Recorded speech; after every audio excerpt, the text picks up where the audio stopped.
Just because it's legal doesn't mean it's safe or smart. There are fewer checks on planes now than when you started flying? Boeing, and in part the FAA, are putting these unforced errors into my cockpit, and I have to deal with it. The CEO just disclosed, made some $33 million last year. And that's not the way the system used to work. And we've got to get it back to the basics, the way it used to be, or this record of safety that we've had will come crumbling down. Fate right now is screaming at us to do something. We've all heard the frightening reports about Boeing's planes. This past weekend, for example, take a look. A Southwest flight had to make an emergency landing after the engine cover ripped off shortly after takeoff.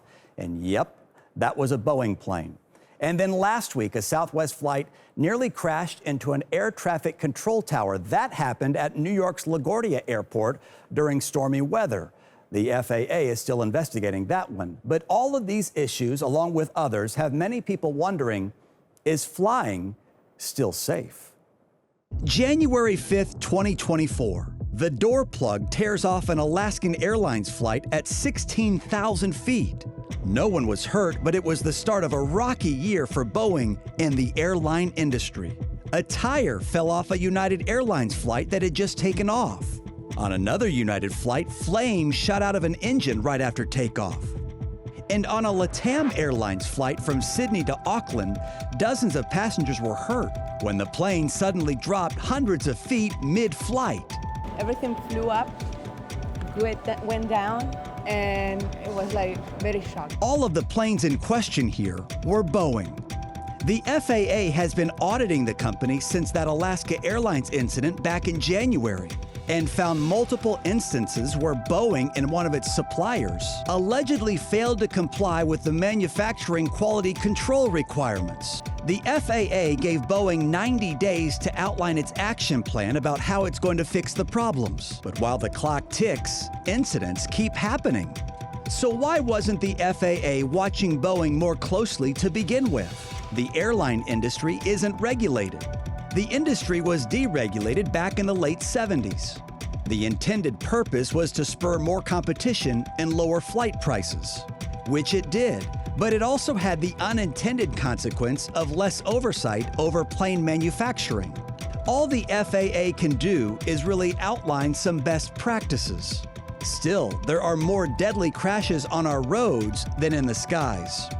According to Flight Global, last year there were 6 deadly accidents on airlines around the world. That was the lowest on record. But despite all that, we all want to know, are planes safe? Captain Dennis Tajer joins us now. Dennis, you've been a pilot for American Airlines for 32 years. You've also led a committee for the Allied Pilots Association. Thank you for your time tonight. So what are the rules for planes and maintenance? How often are they being checked out to ensure that everybody's safe? Well, first thing, I don't fly an airplane unless it's safe as captain, and I've served in the military prior, so I've been under some high pressure situations, but I've never experienced something as high pressure as what's happening now. Let me explain. When the FAA oversees an airline, but then delegates all of the activity to the one they're overseeing, it's kind of upside down. So what we have now is the end result of the FAA's, through law changes, lobbied law changes, to decrease oversight, boots on the ground oversight. And so now you have, in the case of Boeing, have gone off the rails and are basically, they're making a test, taking a test, and grading a test. And now we're seeing the end result of that lack of oversight.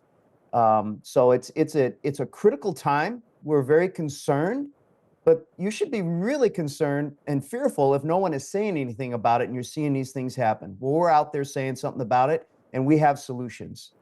Then what are your solutions, Captain? Stop reducing the checks on airplanes. There's an immense amount of commercial pressure. We have less aircraft out there because Boeing's failing to deliver airplanes now. We have less experienced, seasoned professionals working on the airplanes, even flying the airplanes.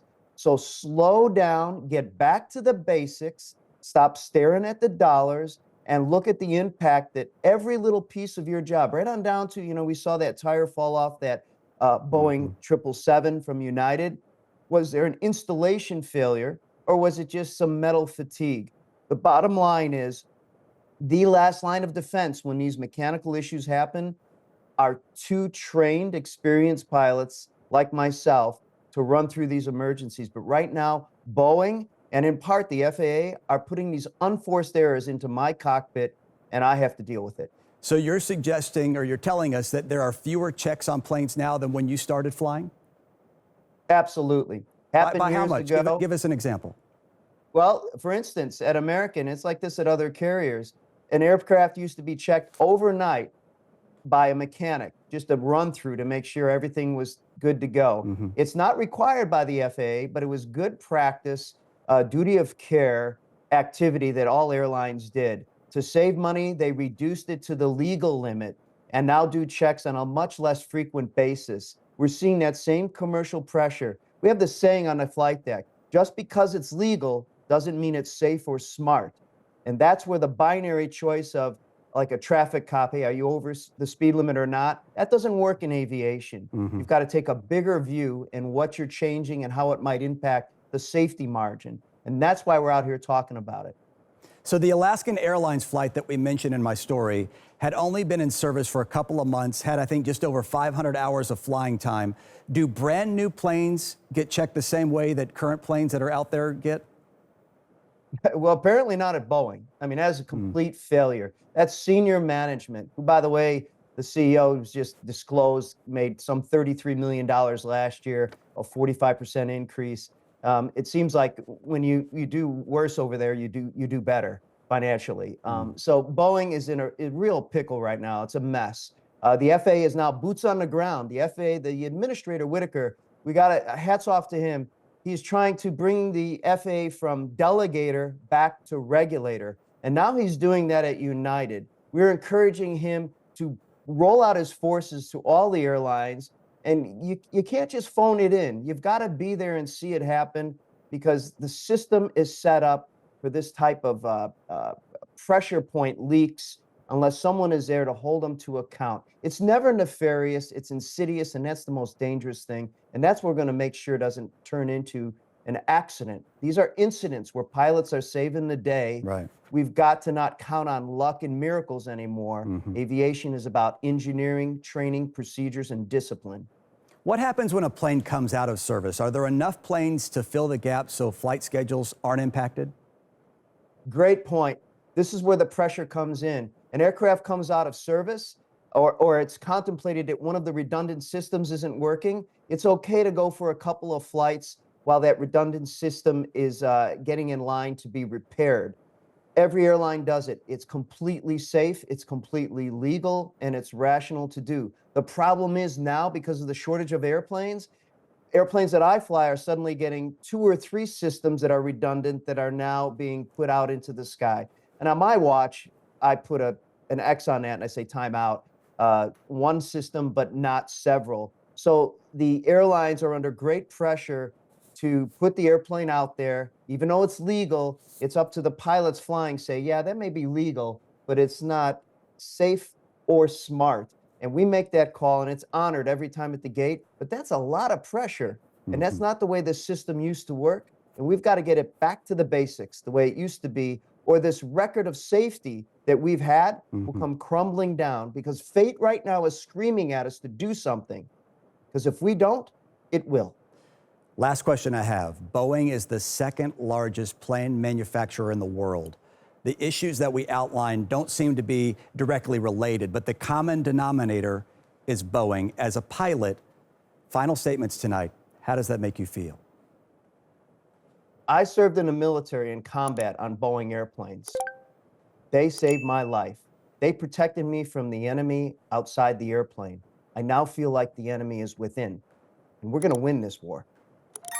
Captain Dennis Tajer, thank you for your time. Thank you for your service to our country. We do appreciate it.